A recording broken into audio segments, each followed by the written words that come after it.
Hello friends, स्वागत है आप लोगों का मेरे इस नए वीडियो में। और सबसे पहले तो आप लोगों को आने वाले करवा चौथ के लिए बहुत बहुत बधाइयाँ।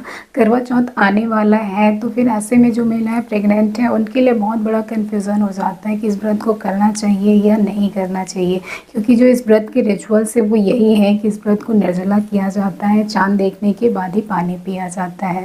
तो प्रेग्नेंट महिलाओं में अगर पानी नहीं पिए तो प्रॉब्लम हो सकती है, इसलिए कन्फ्यूज़न बहुत ज़्यादा रहता है। तो आज हम लोग इस वीडियो में यही डिस्कस करेंगे कि किन महिलाओं को ये व्रत बिल्कुल भी नहीं करना चाहिए, और अगर प्रेगनेंसी के दौरान आप इस व्रत को कर रही हैं तो आपको किन बातों का ध्यान रखना चाहिए, क्योंकि आपको अपने पति के साथ साथ अपने बच्चे का भी ध्यान रखना बहुत ज़रूरी है। तो सबसे पहले हम लोग जानते हैं कि किन लोगों को ये व्रत बिल्कुल भी नहीं करना चाहिए। अगर आप न्यूट्रिशनली पहले से ही वीक है, मतलब न्यूट्रिशन अच्छे से आप नहीं ले पा रहे हैं, हीमोग्लोबिन लेवल आपका डाउन है, आप डिहाइड्रेटेड रहती हैं, या फिर आपको हाई बीपी की परेशानी है, डायबिटीज़ है, यूरिन में इन्फेक्शन है, स्टोन है, ट्विन प्रेगनेंसी है, या फिर अगर प्लेसेंटा रिलेटेड कोई प्रॉब्लम है, बच्चे के चारों तरफ एमनियोटिक फ्लूइड कम है, पहले से कोई मिसकैरेज की हिस्ट्री रही है, बच्चे की ग्रोथ कम हो रही है, या फिर अगर लग रहा है कि बच्चे का मूवमेंट भी कम हो रहा है, तो ऐसे केस में, या फिर अगर आपको लास्ट ट्राइमेस्टर आपका चल रहा है, लास्ट मंथ चल रहा है, तो ऐसे में आपको ये व्रत बिल्कुल भी नहीं करना चाहिए।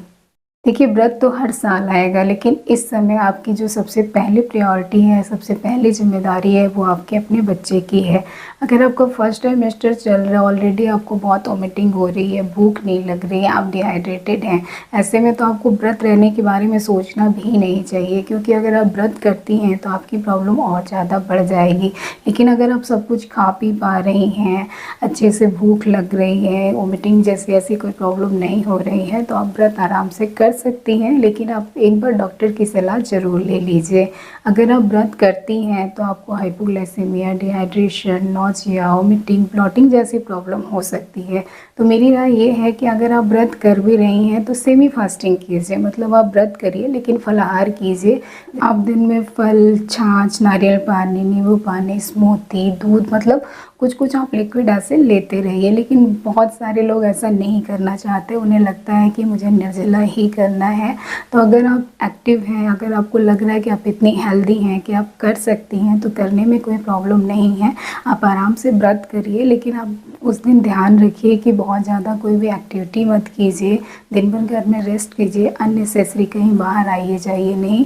और आपको कभी भी कोई परेशानी लगती है, जैसे लग रहा है कि बच्चे का मूवमेंट बहुत कम हो रहा है या बहुत ज़्यादा हो रहा है, आपको नौजिया हो रही है, वोमिटिंग हो रही है, पेट टाइट हो रहा है, मतलब कुछ भी दिक्कत हो रहा है, तो सबसे पहले आप कुछ लीजिए, कुछ भी आप लिक्विड खा पी लीजिए, और आप डॉक्टर को जाके दिखाइए कि कहीं कोई परेशानी तो नहीं है। व्रत करने से पहले आप जो सरगी भोर में खाई जाती है उसकी भी बहुत ज़्यादा इम्पोर्टेंस है। तो आपको क्या खा रहे हैं इस बात पे भी ध्यान देना बहुत ज़रूरी है। आपको लो कार्ब डाइट लेना है, जैसे कि आप स्प्राउट ले सकती हैं, फल दालें ले सकती हैं, ड्राई फ्रूट्स ले सकते हैं, दूध ले सकती हैं। स्लो कार्ब्स का जो डाइजेशन होता है वो स्लो होता है, तो आपको दिन भर एनर्जी बनी रहती है। अगर आप हाई कार्ब डाइट जैसे कि कोई भी बेकरी आइटम लेती हैं, स्वीट आइटम, फ्राइड चीज़ें खाती हैं, तो इससे क्या होता है कि ये आपकी बॉडी में शुगर लेवल अचानक से बहुत ज़्यादा हाई कर देते हैं, आपको तुरंत से प्यास लगने लगती है।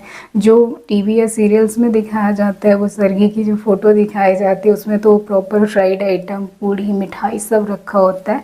लेकिन जनरली अगर आपको दिन भर अच्छे से एक्टिव रह के व्रत करना है तो ये सारी चीज़ें आपको अवॉइड करनी चाहिए।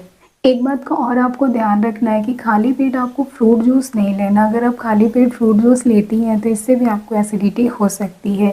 लास्ट में मैं बस इतना कहना चाहूँगी कि अगर आप और आपका बेबी पूरी तरह से फिट है तो आप बिल्कुल व्रत कर सकती हैं, इसमें कोई दिक्कत नहीं है। लेकिन अगर कोई भी परेशानी लग रही है तो फिर आप लिक्विड ले लीजिए, और अगर दिक्कत ज़्यादा लग रही है तो आप डॉक्टर को भी दिखा सकती हैं। अगर आप सेमी फास्टिंग कर रही हैं तो और भी अच्छा है। प्रेगनेंसी के दौरान और लैक्टेटिक मदर्स को सब कुछ माफ़ होता है, तो आपको बिल्कुल रिग्रेट नहीं करना है कि अरे मैंने लिक्विड ले लिया तो नहीं लेना चाहिए था, तो ऐसा बिल्कुल भी आपको नहीं सोचना है। व्रत खोलते समय सबसे पहले आप नारियल पानी पीजिए, उसके बाद थोड़ा-सा फ्रूट लीजिए, उसके बाद थोड़ा-सा खाना खाइए। धीरे-धीरे करके खाइए, इकट्ठे खाने से भी आपको प्रॉब्लम हो सकती है और व्रत खोलते ही तुरंत आप चाय, कॉफ़ी मत लीजिए, इससे भी आपको एसिडिटी और ब्लॉटिंग हो सकती है। तो उम्मीद है कि आपको ये वीडियो पसंद आया होगा। अगर वीडियो पसंद आया हो तो इसे लाइक कीजिएगा और अगर आपने चैनल को सब्सक्राइब नहीं किया है तो चैनल को सब्सक्राइब कर दीजिए। हैप्पी करवा चौथ।